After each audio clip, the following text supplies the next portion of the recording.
Rivals and honestly often beats its much bigger, fancier competitors. 1.6 billion pounds. That's no overnight success. It all started with one small store in post-war Germany. The model is betting everything on simplicity and affordability. And to really get a sense of just how big this expansion is, just look at this number, 800. That's how many new stores Aldi is planning to open in the United States alone by the end of 2028.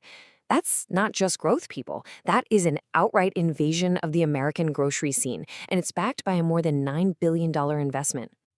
And this isn't just happening in America. Across the Atlantic, they're pumping 1.6 billion pounds. That's about $2 billion US dollars into the UK market over the next couple of years. This is a coordinated global push. They see a demand for discount groceries everywhere, and they are moving in. So how do they fund this incredible growth? Well, it all comes down to a really simple but kind of radical strategy. The first piece of the Aldi formula is this ruthless, almost fanatical dedication to keeping things simple, and it all begins with what they decide not to sell. Okay, just look at the difference here. It's insane. A typical grocery store just overwhelms you with something like 40,000 different items. Aldi, they deliberately chop that down to about 1,600. Now, this isn't a limitation, it's their strategic weapon. By getting rid of all that overwhelming choice, they save you time, sure, but they also slash their own costs for inventory, waste, and logistics. But the strategy gets even smarter. See, over 90% of those products are Aldi's own brands. By cutting out all the big national brands, they get to sidestep the massive marketing and advertising costs that you end up paying for at other stores. They control the quality, and, this is the most important part, they control the final price.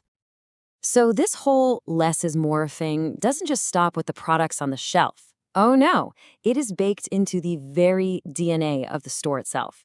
Every single piece of your shopping experience has been engineered for maximum efficiency. This is their famous no-frills philosophy. You're not going to find fancy displays, you're not going to hear music pumping, you're not going to see sprawling aisles. Instead, everything you see is designed to reduce labor, save time, and cut down on costs. So what might seem like weird quirks to you are actually carefully calculated cost-saving moves. And maybe their most brilliant move is how they make you, the customer, part of their team. You know that quarter you have to put in to get a shopping cart?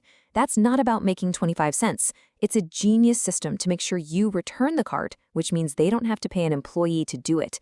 Same with bagging your own groceries. It saves on labor and keeps the checkout lines moving faster for everybody. And the savings just keep going, even in places you might not notice. Ever see how products are often still in the cardboard boxes they were shipped in? That's on purpose. It means no one has to waste time unpacking and stocking individual items. They also use smaller stores, which means lower rent and bills, and they run with a lean staff where every single employee knows how to do multiple jobs. It's a relentless, non-stop hunt for efficiency. Okay, so you've got all these savings piling up, right? From the products, from the store operations. Where does all that saved money go? It gets funneled into one place, Aldi's ultimate weapon in the grocery wars: incredibly, consistently low prices. You know, in the business world, there's actually a name for this. It's called cost leadership. It's a simple but incredibly powerful idea. If you can design your entire company to have the absolute lowest costs in your industry, you can offer the lowest prices and still be profitable. For Aldi, this isn't just a strategy, it is the only strategy. This table just connects all the dots for us perfectly. You can draw a straight line from every single tactic we've talked about directly to a specific cost saving. Limiting products, lower inventory costs. Using their own brands, no marketing fees to pay. That cart rental system cuts down on labor. Nothing is by accident. It is all part of the formula to drive prices down. So, now that we've broken down the formula, you take simple products, you add super efficient stores, and that equals rock bottom prices. We can finally look at the result.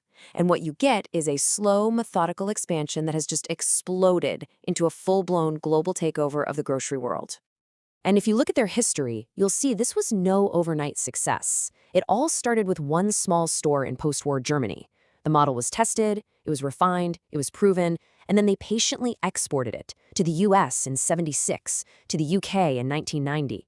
The massive growth we're all seeing right now is the payoff for decades of disciplined, patient strategy. And if you listen to the company's leaders, they're completely focused on this one core idea. The CEO of Aldi in the UK doesn't talk about complicated loyalty programs or flashy sales. For him, loyalty is simple. He says it's about honoring their commitment to provide clear, uncomplicated prices. They believe that's all the marketing they'll ever really need. And the numbers? The numbers prove that they're absolutely right. I mean, just look at this growth in the UK and Ireland. A 16% jump in sales in just 1 year, hitting nearly £18 billion.